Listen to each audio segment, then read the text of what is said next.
அடிக்கடி ஒரு சாட்சியை சொல்வ. திருநெல்வேலியை சார்ந்த சகோதரன் தன்னுடைய மனைவி லவ் மேரேஜ் பண்ணியிருக்காரு, ஒரே ஒரு குழந்தை இருக்கு. ஏதோ ஒரு சின்ன சண்டையில இவங்க அம்மா அப்பா விட்டு வந்திருக்காங்க, இந்த பிள்ளையும் அம்மா அப்பா விட்டு வந்திருக்கு, ரெண்டு பேரும் ஓகே ஐடில. ஆனா ஏதோ ஒரு சின்ன சண்டையில அந்த பெண் என்ன சொல்லிட்டு இருக்கான, போய் செத்து தொலைன்றுச்சு. ஏதோ சண்டையில செத்து தொலைன்னு பையனுக்கு, அந்த சகோதரனுக்கு மேக்ஸ் மோர் ஊண்டாயிருச்சு, ரொம்ப ஊண்டாயிருச்சு. சே, நம்ம லவ் பண்ற பொண்ணே சொன்னதுக்கு அப்புறம் நீ வாழ்க்கையில் என்ன இருக்கு? Nothing there. நான் யாருக்காக இருக்கேன்? யாருக்காக சம்பாதிக்கணும்? He give up. அவன் விட்டு கொடுத்துட்டா இருதயத்தை. போய் நேரா போனவன் என்ன செஞ்சிட்டான், மது வாங்கி அதுல பாய்சனு மருந்து, பூச்சி மருந்து ஏதோ பாய்சனை கலக்கி படன்னு குடிச்சிட்டாரு. சோசன் ஃபெயிண்ட் ஆயிட்டு விழுந்துட்டாரு. அங்கிருந்து ஹாஸ்பிட்டல் கூட்டிட்டு போறாங்க, ரத்த வாந்தி எடுக்கிறாரு, எல்லாம் செய்யறாரு. இப்ப என்ன ஆச்சுன்னா டாக்டர் சொல்றாங்க அவர் கோமாக்கு போயிட்டாரு. உள்ள எல்லாம் எரிஞ்சு போச்சு, இருந்தாலும் முடிஞ்ச அளவுக்கு எடுத்துட்டோம்.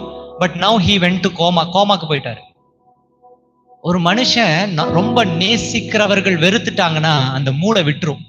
நான் சொல்றது மண்டையில ஏறுதா? நான் சொல்றது புரியுதா சிஸ்டர் பிரதர்? நான் தன்னை ரொம்ப நேசிக்கிறவர்கள் வெறுத்துட்டாங்கன்னா, கைவிட்டாங்க, அந்த மூளை இதாயிரும், அப்செட் ஆயிரும். அந்த மருந்தை விட அவருடைய மூளை அப்செட் ஆயிடுச்சு. He went to coma. ஒரு நாள் திடீர்னு அதிகாலையில ஒரு 6 மணிக்கு வாட்ஸ்அப்ல தொடர்ந்து கால் வந்துட்டே இருக்கு. ஐ டோன்ட் யூசுவலி அட்டெண்ட் த கால். என்னுடைய ப்ரேயர் டீம் அட்டென்ட் பண்ணுவாங்க, சம்டைம்ஸ் எனக்கு கொடுப்பாங்க, ஐ வில் ஸ்பீக். அந்த பிள்ளை வந்துட்டு என்ன செஞ்சாங்கன்னா, அவங்களுடைய கணவருடைய அந்த படுக்கையில இருக்கிற போட்டோவை, சீரியஸ் வார்ட்ல இருக்கிற போட்டோ அனுப்பி விட்டு, தயவு செஞ்சு போன் எடுங்களேன் அனுப்பியிருக்காங்க. I have no reason to say no. இப்போ ரீசனே கிடையாது, எனக்கு நோ சொல்றதுக்கு ரீசனே இல்லை. எனக்கு பாக்குறேன், இமீடியட்லி அட்டென்ட் கால் பண்ண. அவங்க சொன்னாங்க, நான் பாவி பிரதர், என் கணவனுடைய இந்த நிலைக்கு நான் காரணமாயிட்டேன். நான் நேசித்த ஒரே மனிதன் இந்த நிலைக்கு காரணமாயிட்டேன். ஆனா நீங்க ஒரு சாட்சி சொன்னீங்க, தற்கொலைக்கு எண்ணினவரும் நீங்க தற்கொலை பண்ணும் பொழுதும் தேவன் உங்களை அந்த உள்ள இருக்கிற உறுப்பு கூட வேகாம கூட்டிட்டு வந்தாருன்னு சொல்லி. எனக்கு ஒன்னே ஒண்ணுதான் வேணும், என் கணவனை மறுபடியும் திரும்பி கொடுங்க, ப்ளீஸ் ப்ரே.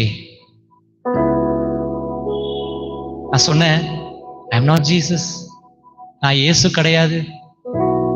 வேதம் சொல்லுது, அவனுடைய பாவம் அவனுக்கு பாரமா இருக்க கடவுதுன்னு. நான் சொன்னேன், ஐ வில் ப்ரே. ஆண்டவருக்கு சித்தமானால் உன் கணவன் எழுந்திருப்பான். இந்த சாட்சியை நான் சொல்லி முடித்து 1 மாதம் ஆச்சு.